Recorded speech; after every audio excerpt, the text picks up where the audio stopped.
Salam dan bahagia Bapak Ibu Guru. Kali ini saya akan membuat video tentang koneksi antar materi model 1.1 Refleksi Filosofis Pendidikan Nasional Ki Hajar Dewantara. Perkenalkan, saya Reynaldes, calon guru penggerak angkatan 11 Kabupaten Mamasa, Provinsi Sulawesi Barat, SD Negeri 001 Mamasa. Koneksi antar materi modul 1.1 ini tentang refleksi filosofis pendidikan nasional Ki Hajar Dewantara akan kita awali dengan memahami pemikiran Ki Hajar Dewantara. Menurut Bapak Ki Hajar Dewantara, bahwa pendidikan dan pengajaran merupakan usaha persiapan untuk segala kepentingan hidup manusia. Bapak Ki Hajar Dewantara berpendapat bahwa tujuan pendidikan adalah menuntun segala kodrat yang ada pada anak-anak agar mereka dapat mencapai keselamatan dan kebahagiaan yang setinggi-tingginya, baik sebagai manusia maupun sebagai anggota masyarakat. Nah, itu tentang pendidikan. Nah, dalam penyelenggaraan pendidikan ini perlu diperhatikan tentang prinsip pembelajaran yang berhamba pada murid. Kemudian yang melaksanakan pembelajaran atau pendidikan yang berhamba pada murid ini adalah guru, di mana fungsi guru adalah memberikan tuntunan pertumbuhan kodrat anak. Nah, di sini ada dua tulisan biru, tuntunan dan kodrat. Kita perhatikan tuntunan guru dianalogikan seperti seorang petani yang menanam padi, hanya dapat menuntun tumbuhnya padi tersebut.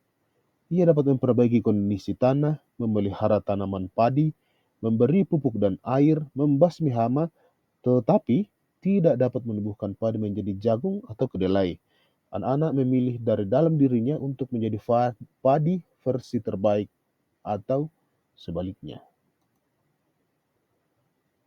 Nah, untuk lebih memahami, mendalami perlunya tuntunan ini, saya mencoba menyajikan pemikiran Bapak Ki Hajar Dewantara dalam bentuk tabel. Kita perhatikan baris pertama di atas, bahwa jika anak ini dasar jiwanya tidak baik, lalu kemudian tidak mendapatkan tuntunan pendidikan, maka cenderung anak ini akan mudah menjadi orang jahat.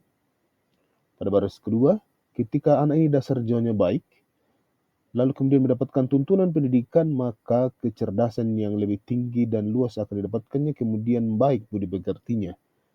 Dan ketika kasus ketiga, pada baris ketiga, dasar jiwanya baik, lalu tidak mendapatkan tuntunan pendidikan atau bahkan mendapatkan pengaruh keadaan buruk dari sekitarnya, maka kemungkinan anak tersebut akan menjadi orang yang jahat. Kemudian kasus ketiga di baris keempat ini, kasus keempat di baris keempat, ketika dasar jiwanya tidak baik, maka dia akan ketika dasar jiwanya tidak baik tetapi mendapatkan tuntunan pendidikan, maka niscaya dia akan mendapatkan kecerdasan dan baik budi pekertinya. Dalam penerapan ini, kita menerapkan teori konvergensi, di mana yang menyatakan bahwa anak-anak itu terlahir seperti kertas yang penuh dengan tulisan buram. Jadi penuh dengan tulisan tapi tulisannya masih buram. Guru hadir untuk mempertebal tulisan yang baik, kemudian membiarkan atau memperburam tulisan yang tidak baik. Jadi ketika Bapak Ibu mungkin pernah mendengarkan istilah bahwa anak-anak terlahir seperti kertas kosong, itu dianggap sebagai teori lama. Kemudian teori yang baru adalah teori konvergensi ini, bahwa anak-anak lahir penuh dengan tulisan yang buram. Hanya peran guru diperlukan untuk mempertebal, memperjelas tulisan yang baik, kemudian membiarkan atau memperburam tulisan yang tidak baik.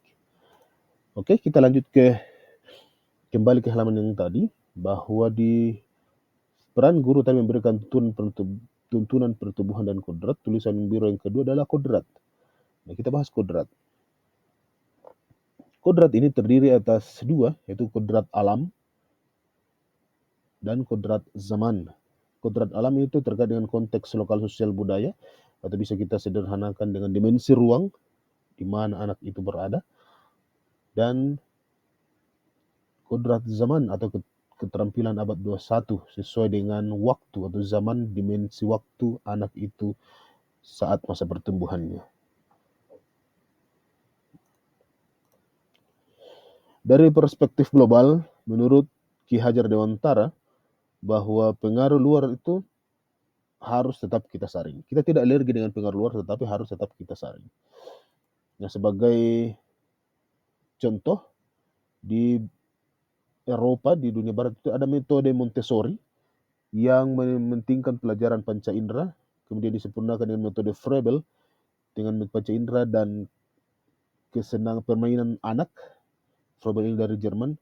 Jadi metode Montessori dan metode Froebel ini yang sesungguhnya mempunyai versi lokal, yaitu metode taman anak yang dikembangkan Bapak Ki Hajar Dewantara sesuai konteks sosial budaya Indonesia yang telah ada dengan menerapkan permainan-permainan tradisional yang memberikan kesenangan, pembelajaran menyenangkan, dan merangsang indera anak-anak tersebut. Itu salah satu contoh ya. Kemudian dalam proses tuntunan pertumbuhan kodrat dengan penerapan teori konvergensi, hal penunjang lainnya menurut Bapak Ki Hajar Dewantara adalah perlunya menguasai diri dalam pendidikan budi pekerti. Nah, budi pekerti ini adalah keselarasan antara cipta, rasa, karsa, dan karya. Pendidikan budi pekerti melatih anak untuk memiliki kesadaran diri yang utuh, untuk menjadi dirinya, atau kemerdekaan dirinya, terus eksistensi dirinya, dan kemerdekaan orang lain atau toleransi. Jadi bagaimana anak ini menyadari eksistensi dirinya, kemudian menyandingkan kemerdekaan dirinya ini dengan kemerdekaan orang lain. Secara umum, koneksi materi di modul 1.1 ini dapat kita gambarkan seperti ini. Guru berikan tuntunan kepada murid untuk mencapai tujuan. Gambar trofi ini ada selamat dan bahagia sebagai manusia dan masyarakat. Nah, dalam proses guru memberikan tuntunan pada murid ini, dalam tuntunan ini ada banyak hal yang perlu diperhatikan. Di sini diantaranya ada guru perlu memperhatikan kodrat alam dan kodrat zaman, kemudian pembelajaran berhamba pada murid, kemudian teori konvergensi, metode taman anak, dan budi pekerti. Jadi itu ya gambaran umum tentang koneksi antar materi yang ada di modul 1.1 ini. Modul 1.1 ini mempersiapkan guru penggerak menjadi pemimpin pembelajaran yang menciptakan sekolah sebagai pusat pengembangan karakter. Demikian video kali ini. Sekian dan terima kasih. Saya Ronaldus, calon guru penggerak Angkatan 11 Kabupaten Mamasa. Salam dan bahagia.